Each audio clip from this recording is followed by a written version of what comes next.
This is the Neo 2. We're talking about there's a discussion on the forum about the different lock rings for the cassettes. This is the spacer that comes, the 1mm spacer that comes with the Neo 2. And I want to show you why on certain cassettes like the 6700 10-speed pictured here, the 1mm spacer is not sufficient. So I'm going to install this and I'm going to try to pick up the cassette and install this as one big unit. Let's hope for the best.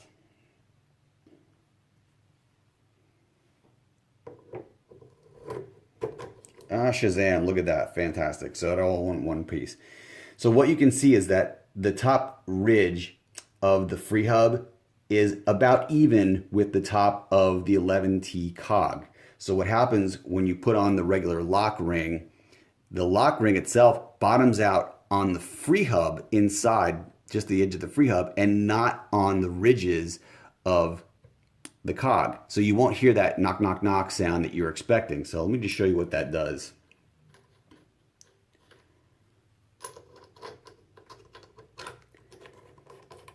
I'm just going to tighten this by hand. I'm not going to put really a whole lot of torque on it, but you'll get the idea. So this is tight. I can't really tighten it much more than this. And if I do, I'm going to start to damage the threads. So even though this is tight against the freehub, I can move these cogs. Look how much movement there is in these cogs here. This would be a terrible experience on the Neo. So this is why you need that additional spacer. So I'm going to take this off again, pull the freehub off, pull the cassette off. I'm going to take an additional 1mm spacer. This came with the Ultegra 6700 cassette, so I'm going to drop this in its place. We're going to reinstall the cassette.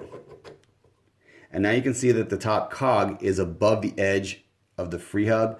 So that means that the detents that are here on the lock ring are going to be touching the detents here in the cog, and you're going to get that grinding knock knock sound that you know that you're tightening it against the cogs and not the freehub.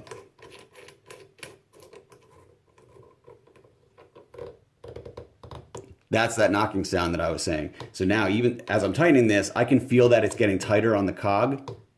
And if I let go, now you can see that the cogs themselves aren't moving anymore. And that's why you need the two spacers, despite what the instructions say that come with the Neo 2. For a cassette like the 6700 10-speed, you do need two spacers.